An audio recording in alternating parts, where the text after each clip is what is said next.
Hey guys, what's going on? Talked to a couple buddies of mine, and they're like, "Dude, this is kind of a cool build. You should start filming it and maybe post it up on YouTube, see what happens." But anyways, figured I'd do a little bit of a walkthrough slash description of what I got going on here. So basically, the car is a 2012 Jaguar XF.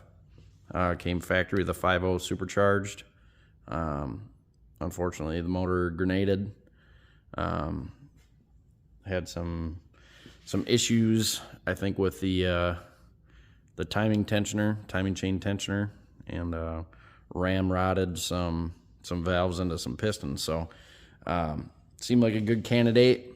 I mean, there's plenty of room in this engine bay as far as width wise. Back when the Jaguar motor was in here, I mean, you couldn't even fit your hands in between the strut towers and the valve covers. So got a LM7 going in here. It's just it's a Gen 3 5.3 iron block, stock rods, stock pistons, gap the rings out a little bit, running main studs from ARP, head studs from ARP as well. It's got a Texas Speed Stage 3 boost cam in it. Went ahead and did the lifter upgrade, trunnion upgrade in here, valve spring upgrade. Motor wise, I mean, it's pretty much bone stock, other than just some maintenance type items, I guess you would say. Running a Sniper EFI throttle body. There's an Amazon cheapo intake, fabricated intake. Running the injector dynamics 1050X injectors in there, Holley coil or MSD coil packs. I don't know if they make a difference, but they look cool, so that's what we ended up going with. Obviously, wiring and stuff, got some things to clean up here. I'm just kind of trying to get as much stuff somewhat wired as I can. I'm not going to loom everything out and all that stuff until I have everything.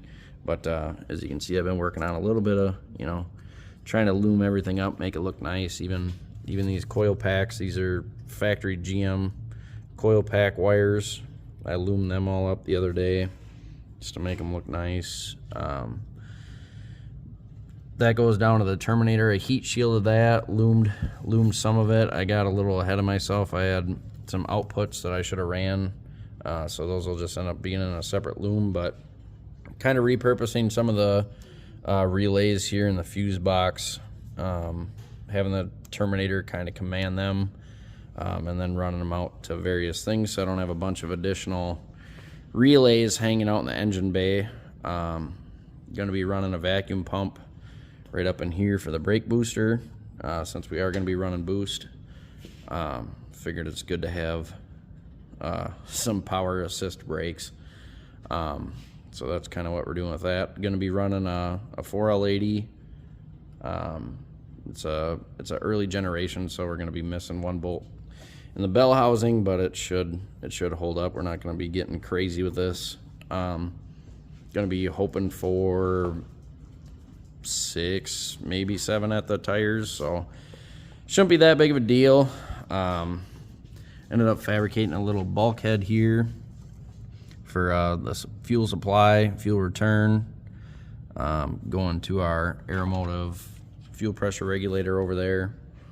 Kind of a hybrid system as far as fuel pumps go. So for those of you that don't know, these Jaguars, they have a hump in the middle of the car, so they have a saddle tank. So this side holds fuel, and then on the other side is the actual sending unit, and they do some fancy stuff with some siphon jets and all that stuff to transfer fuel so it disperses equally throughout the tank.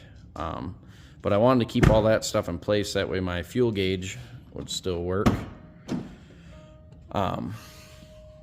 So anyways, you can see that's reading, but so basically coming out of the factory fuel pump and sending unit, I have it converted over to AN fittings, and then it goes into our secondary 350 liter per hour pump, and then runs back right up to that bulkhead up there. So nothing too fancy there. Gonna be running an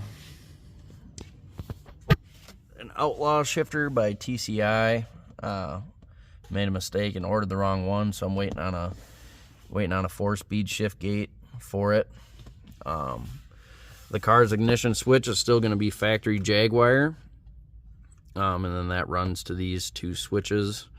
One is for the Terminator ECM, one is for the relays in the transmission for the transmission control on the 4L80, and then up there I just installed a simple momentary switch for the start feature.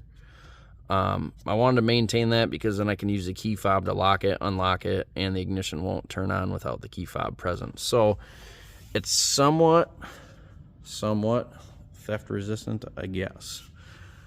But anyways, ended up mounting the Terminator up under the dash here. I know it doesn't look like it, but all these panels actually fit back in. And then I modified the glove compartment to cover all this stuff up. So it should look really clean and really factory when I'm all done. This wire here I still have to wire up to a 12 volt brake switch to unlock the torque converter when you're slowing down. The cool thing is pretty much most of the features are going to work in this thing when it's all done. Turn signals, I still got turn signals. I got navigation, audio system, all that stuff still works. Headlights, brake lights, turn signals again, I guess because they're really important. Yeah, all that stuff's going to work, which is really cool. And that's something that I really wanted to incorporate. Ended up mounting the 3.5-inch Terminator display right there where I can see it. Nice and easy. Yeah, other than that, we're going to be mounting, I got a Speedway radiator going in there. There's a Mishimoto intercooler I got to get figured out. Still have to build some log style headers for it. Basically, I thought I'd get lucky by ordering a Silverado turbo kit manifold and manifolds, and ended up running directly, like couldn't get more dead center on the steering shaft there. So gonna end up doing something different there, which is fine. I think I'll have the real estate to do it, but just adds a little bit more time, which is no problem because I live in Wisconsin and winter's right around the corner, so I have plenty of time to get it all figured out. Anyways, that's a little bit of an update. Trying to think if there's anything else that I missed, but hoping I have it fired up here in the next week or so. At least get it running and idling and see how it's going to behave. It's my first time ever swapping anything with an LS based engine, so should be interesting.